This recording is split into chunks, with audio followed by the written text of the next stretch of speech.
Friends, ఈరోజు ఇంట్లోనే టమాటా curry టేస్టీగా సింపుల్గా ఎలా చేయాలో చూడండి.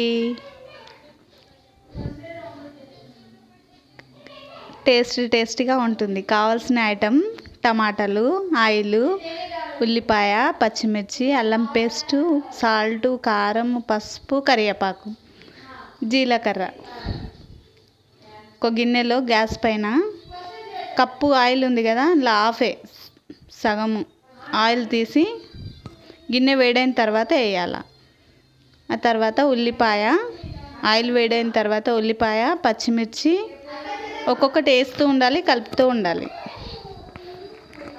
మామూలుగా ఇంట్లో టమాటా కర్రీ ఎలా చేయాలో ఇట్లా వేసేసి ఇట్లా అయిపోతుంది 5 minutes అంటాను. టమాటా కర్రీ వేరే విధంగా నేను ఇప్పుడు చూస్తున్నా చూడ, అట్లా చేస్తే టేస్ట్ బాగుంటుంది. చికెన్ మటన్ అవసరం లేదు ఫ్రెండ్స్, టేస్టీగా ఉంటుంది. ఒకసారి చేసి చూడండి. అల్లం వేసేసి మంచిగా ఫ్రై చేయాలి. మంచిగా ఫ్రై అయిన తర్వాత ఒక్కొక్కటి వేయాలి. పసుపు, ఉప్పు, కారము ఒక్కొక్కటి వేస్తూ ఫ్రై చేస్తూ ఉండాలి. కొందరు ఏం చేస్తారంటే జీలకర్రతో తాలింపు పెట్టి టమాటాలే డైరెక్ట్ వేసేసి సిమ్ము పెట్టి ఫ్రై చేయాలి. అందరు టమాటాలు ముందరనే కారం వేస్తారు, ఫస్టే కారం వేస్తారు. కారం వేయకుండా మంచిగా ఫ్రై అయిన తర్వాత టమాటాలు వేయాలి. నేను చేస్తున్నా చూడండి. అట్లా ముందు టమాటాలు వేస్తే అది కారం పచ్చి వాసన వస్తుంది. టమాటా కర్రీ కారం ఫ్రై అయిన తర్వాత వేస్తే మంచిగా మగ్గాలి. అది కారం మగ్గిన తర్వాత టమాటాలు వేయాలి. టమాటాలు మంచిగా మగ్గించుకోవాలి. ఆయి మీద పెట్టి వాటర్ వేయద్దు, వాటర్ వేయకుండానే మగ్గియాలి. మంచిగా దగ్గర పడుతుంది చూడండి. దగ్గర పడ్డ తర్వాతనే వాటర్ వేయద్దు. దీంట్లో మంచిగా మగ్గాలి. ఈ టమాటాలు మంచిగా ఆయిల్లోనే ఉడకాలి. అది మరొక గిన్నెలో మిగతా ఆయిల్ మిగిలింది ఉంది కదా గిన్నెలో, పక్కనే ఒక కడాయి పెట్టేసి అది మిగతా ఆయిల్ ఉన్నది వేడి చేయాలి. వేడి చేసిన తర్వాత ఒక్కొక్క ఐటెం వేయాలి. నేను వేస్తున్నా చూడండి.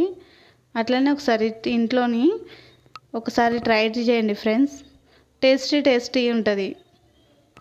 జీలకర్ర కొద్దిగా ఒక 5-6 మెంతులు ఉన్నా కానీ వేయండి. మెంతులు లేకుంటే జీలకర్ర, ఒక 2-3 ఎండుమిర్చి, కొద్దిగా కరివేపాకు, పచ్చిమిర్చి ఉంటే పచ్చిమిర్చి అనేది వేసుకోవచ్చు. మంచిగా టమాటా మంచిగా మగ్గాల. టమాటా మగ్గందే ఇట్లా ఆయిల్లో వేయద్దు. టమాటా మగ్గిన తర్వాత ఆయిల్ వేయాలి. గిట్లా పప్పుకు మనం ఎట్లా తాలింపు పెడతాం కదా, అట్లా వేయాలి. ఎల్లిపాయలు ఉంటే ఎల్లిపాయలు గిట్లా. అందరూ ఫస్ట్ ఆయిల్ వేసి జీలకర్ర వేసేసి టమాటా వేస్తారు. అట్లా వేయద్దు. ముందు మంచిగా ఫ్రై అయిన తర్వాత టమాటా ఇట్లా నూనెలో మళ్ళీ తాలింపు వేయాలి. ఇట్లా వేస్తున్నా చూడండి ఫ్రెండ్స్. ఇట్లా వేస్తే ఇంట్లోనే టేస్టీ హోటల్లో లాగానే తక్కువ కొద్దిగా ఒక చాయ్ చెంచా ఉండి స్పూన్ ఉంటుంది కదా, స్పూన్ అంతా పెట్టుకొని అయినా కానీ రైస్ తినచ్చు. అందరు టమాటా కర్రీ అంటే ఉల్లిగడ్డ, జీలకర్ర అన్నీ వేసేసి ఇట్లా వేసేస్తారు. రెడీ అయిపోయింది. వేడి రైస్తోని టమాటా కర్రీ రెడీ. బాయ్.